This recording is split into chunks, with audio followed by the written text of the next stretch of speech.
Civilization is a game series where a stable leader leads a functional government throughout the course of history, and where your capital does not experience corruption.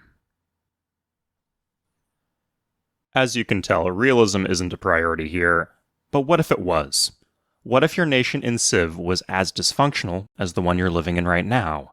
What if you spent an entire game of Civ in a state of perpetual anarchy? Could you still win? In Civilization 1 through 4, anarchy is a transitional government. Your nation completely shuts off. It's a penalty you endure for a few turns if you want to change your government or civics. But for us, it will be permanent. I've modded Civ 3 so that our anarchy will last forever. This is a very harsh challenge. My cities will not produce any shields, hammers if you're one of those people, no commerce, so no science, and also no culture. If our nation is going to be useless, we want everybody else's to be useless too. So we're going to pick the worst land settings we can. It's a small Pangea map. Barbarians are set so that there are no angry warriors, only goody huts. We're picking Regent difficulty. This is the standard difficulty. We don't get any bonuses, same as the AI. I wanted to keep standard settings, but crucially, we had to turn off culture flips. Again, we don't produce any culture, so this would just be constantly shredding our empire if we left it on. We'll play as the Incans, and we'll play against these civs, so that none of our opponents have the same starting techs as us. And here we are. This is our starting location. Immediately, we're going to switch into anarchy. Now, in multiplayer Civ 3, it is imperative that you whine about how long your anarchy is at the start of a match. So to rep the multiplayer community, I'm going to do just that. Damn. Infinity turn anarchy. You'll notice that we begin with a scout. This is because the Incans are an expansionist civ. Very helpful to start with 3 units. I can get some information before choosing where to plant my city. I will not have shields or commerce, but in anarchy you still get food.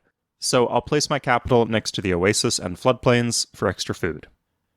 You might be thinking, Swade, you would have gotten those anyway with a border expand. But remember, we don't have any culture. We won't ever get a border expand. These 8 tiles are all that we've got.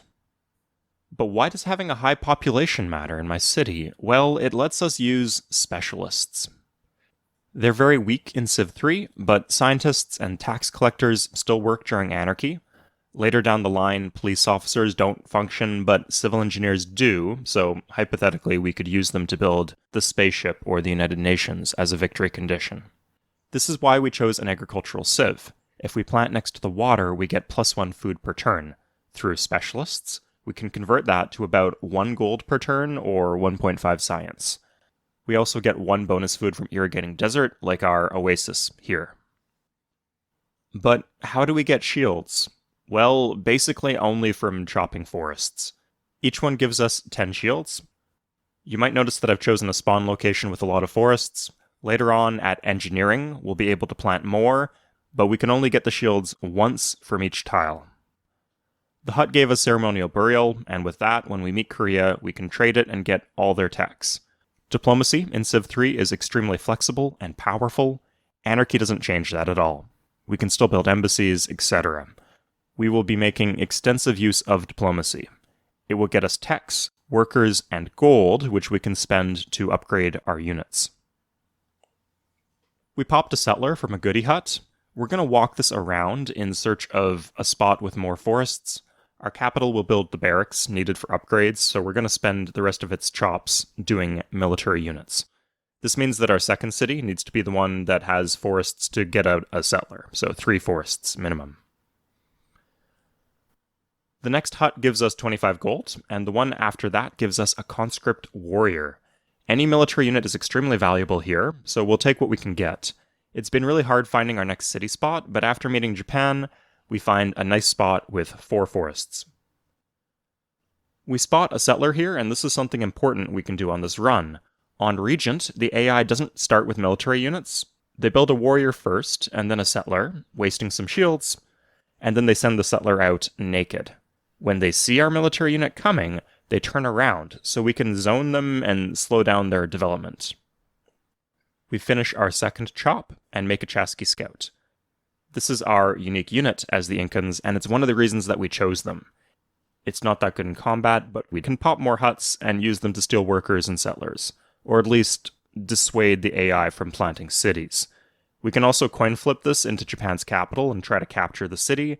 This was our backup plan if we didn't pop the settler, but thankfully we did. And we're also able to steal a settler from Japan too, getting workers. After a little pillaging, we find another settler, this time from Babylon, and we get 2 more captured workers. These will speed up our build immensely. Fun fact, I didn't know this before, but there seems to be a minimum time that each worker job can take. Typically, captured workers are slower than regular workers, but in Anarchy, they seem to be the same speed. We grab ironworking from Korea. The reason we need another settler is to secure a source of iron. And although the map is great for us in other ways, it seems that the iron is all quite far. So we're going to send the settler past Japan to claim the iron source far to the north. This city has some bonus food, so it's not an awful plant. It doesn't give us any chops, but it can run 2 specialists instead of 1, like Tiwanaku. Using specialists, we're getting solid progress towards writing. We capture another worker off of the Byzantines. We've slowed down every single enemy. Not India, but their land is so awful that they basically did it to themselves. The Byzantines attack into our Chasqui Scout, and we win combat, so we get a Golden Age. Now, veteran Civ 3 players will know that you do not want to take a Golden Age in despotism. And thankfully, we've avoided that. Sadly, every single bonus shield and commerce produced by this Golden Age will be wasted, and it will have 0 impact on our game. I pick up another worker in diplomacy. You can actually trade workers if they're in a Civ's capital city. And I pick up mathematics from the Koreans. Soon afterwards, I finish philosophy. Since I'm the first Civ to do so, I get construction as a free tech. And at this point of the video, I have to rake you guys over the coals, because so often I hear you tell me that you're playing on Monarch as Korea or whatever, and the AI beats you to philosophy, and I just don't get how that's even possible. Is this an elaborate troll campaign that's been going on for 7 years? I didn't start with Alphabet, and I've been in Anarchy literally the entire game. How on earth are you doing worse than me? Whatever. At this point, we've chopped out a few veteran warriors, and we switch from scientists to tax collectors. We will use this gold to upgrade our warriors into swordsmen. And here's our stack. Isn't it beautiful? But Japan's walking its settler towards this exquisite cow city spot, and so we're going to have to start the war now. Better to steal 2 workers than raise a city and get nothing. Our Chasqui Scout dies a tragic death, but we get good RNG with the swordsmen and take their capital. It has a lot of juicy forests right next to it. We'll do a few more warriors for safety, but after that, we're going to build a settler here to fill in that cow city spot so no one else takes it. Japanese units approach in the north, so we peace out of the war. We finally have the gold to upgrade our conscript warrior to a swordsman. Let's talk about our long-term plans now, though, shall we? Most wonders are useless, but a few of them are extremely good for us. The Great Wall and Sun Tzu's give us free, relevant buildings. The Great Library can give us a ton of free techs. But most important by far are the Statue of Zeus and the Knights Templar, which are wonders that produce units for us. The Statue of Zeus requires ivory to build, and the Byzantines are taking their sweet time, but they're the ones with the ivory. So, we want to get another foothold in their direction. We declare war and take Caesarea, which comes with a lot of unchopped forests. Meanwhile, India sneaks up on us from the south. They attack across the river, though, and our conscript swordsman actually levels up after winning. We prepare another attack against Japan, and I actually miss the fact that they can seize our workers in the west, which would be fine if they didn't just fucking disband them, but now we're down 4 workers for no reason. But we do have a lot of cities for this early in the game. Sound the alarm! We've exhausted all the iron in the mine! We have found more iron in the mine. This one's rough, though. After plenty of good RNG, we finally got a bad batch. We lost 4 out of 5 swordsmen attacking into 2 spears. We clean it up, but yikes. We will have almost no units left to defend ourselves. Still, we can mitigate that by chopping out more warriors and using the extra workers to form a blockade down the middle of our landmass. That will stop wandering enemy units. At this point, we finally have engineering, and it's wonderful. We can finally plant forests, giving us a much greater source of shields to draw from. We see on the Wonder screen that the Byzantines are working on the statue of Zeus in Adrianople. All we need to do is build up our stack and wait for it to finish. We chop out more warriors, focusing on our capital since it has a barracks.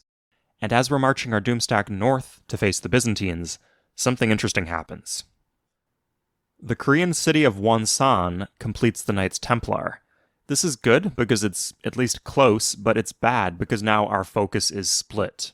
And while we try to take one of them, the other is going to be pumping out powerful units. I make the call that the Byzantines are stronger, and so we march on Adrianople. They launch a counterattack at Caesarea, but I push them back. And she has pikemen in her city, but they're no match for my freshly upgraded medieval infantry. I take the city down, and the units start flowing out. I hold the line and eventually make peace with them, having secured what I wanted. Now, Nicaea builds the Great Library. This is an essential wonder, and I want to have it nearby, preferably held by a weak civilization so that I can take it, but I don't want to take it too early. If I wait before taking it, I can get techs beyond education when it normally expires. Next, I move south and send an invasion force against Wonsan to try to capture the Knights Templar. When my stack approaches the city, I'm horrified to see that it is a size 7 city on a hill defended by musketmen. This is an unmitigated disaster, and I'm barely able to salvage half my army. So I need to regroup. Clearly I need a bigger army, and I need allies before I attempt that again. My strategy of planting forests and then chopping them is slowly bearing fruit. I have some trebuchets now. These aren't as cost efficient as just building warriors and upgrading them, but eventually we will upgrade the trebuchets. And artillery is important because it allows us to take fights without really risking losing units. While we wait to produce more, including the ancient cavalry that are being pumped out from the statue of Zeus, I decide to start another war against Byzantium. The Byzantine capital has Sun Tzu's Art of War, and this will let us build units in any city and have them be veteran. Our empire is big now and contiguous, and we are ready to set up against Korea. However, my hand gets kind of forced here. Korea just declares war on me, and they have cavalry, which are really nasty. With 3 movement, they can basically walk up and insta-kill any of my defending units. I immediately call up India and Babylon and get them to ally against Korea. We'll do this the long way, and we're going to take them down. I kill his cavalry, but his crusaders still march towards Kyoto. I was prepared to let him take the city, but mysteriously they just turn back and go home. I don't have border expands, so he can use roads to walk deep within my land, but the scout unit I have can actually pillage, so I can use it to restrict the enemy's mobility. I'm able to catch out a lot of his stack and kill it. On the horizon, 2 war elephants appear, and I know that India's got my back. They knock out 2 Korean cities, but then they sign for peace, and without them, I know that I'm still not ready to take Wonsan. I exit the war. As an interlude, let's talk about trade route pillaging. This is a very powerful strategy that really helps for extremely high-level games or difficult challenges. It is undoubtedly exploitative. And it's also a meme on our Discord, link below if you want to join, because there's one guy who I am sure will appear in the comments who insists that this is a 100% certified normal gameplay experience, and in fact, you are the weird one if you don't use it. Now, I wouldn't go that far, but I like winning and I don't like wasting my time, so we're going to use this strat. Basically, if one player is supplying resources to another and the trade route gets cut, the game cancels the trade deal and blames the supplier for failing to follow through on their commitment. So, we can take a resource from the AI and also something up front, like a tech or flat gold, and offer them gold per turn for it. Then, we cut the roads leading to our capital. This cancels the trade deal, meaning that we're off the hook for the gold per turn, but we still get the thing that we asked for up front, in this case, a technology. We grab invention and gunpowder, but as much as I would like to upgrade my trebuchets to cannons, the metallurgy tech would stop the statue of Zeus from producing ancient cavalry. So at this point, we need to stop getting new techs. After sitting around, a war between India and Korea breaks out, and we might actually be ready. We have huge piles of money, so I decide to investigate Korea's cities to see how many units he has inside. And we're in luck.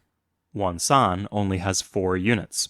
We march our Doomstack at Korea, and thanks to the trebuchets and the chaos from India's attacking units, we're able to take the city with minimal casualties.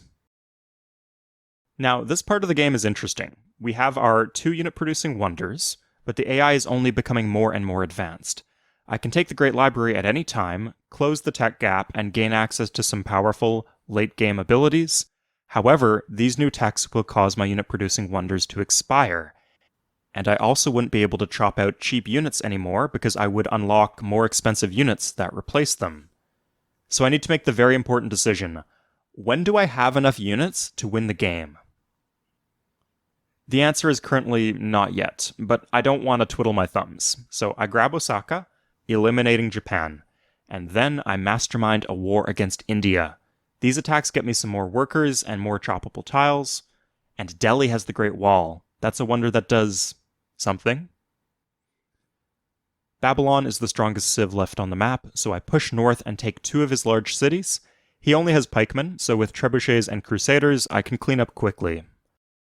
Nineveh actually has 9 spots for chops, so we're able to get out a bigger stack of trebuchets.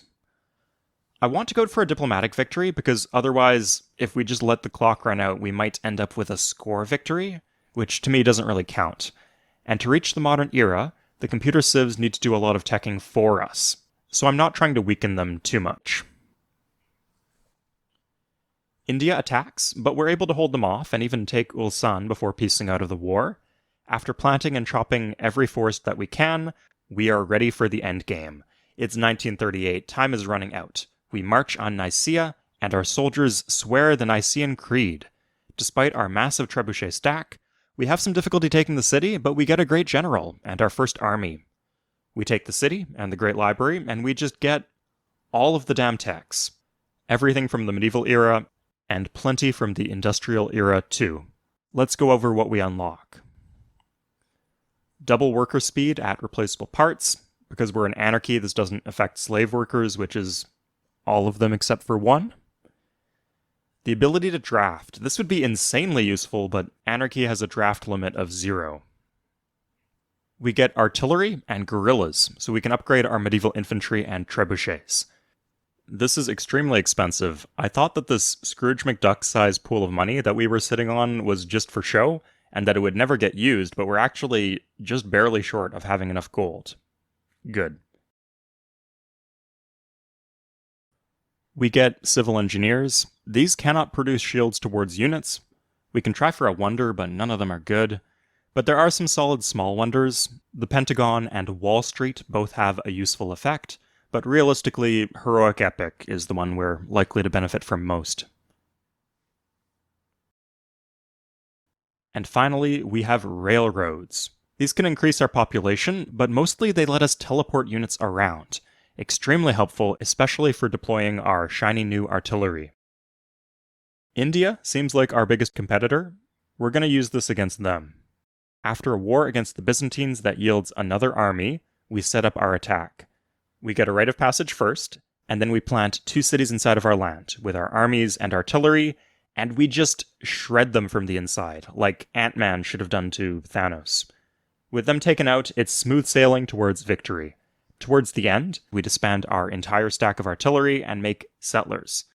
These give us the land area that we need for a domination victory. We actually trigger the victory 2 turns before the game is about to end. GG, everybody. Now, boot up your computer and start your own revolutions. Take care, everybody. See you next time.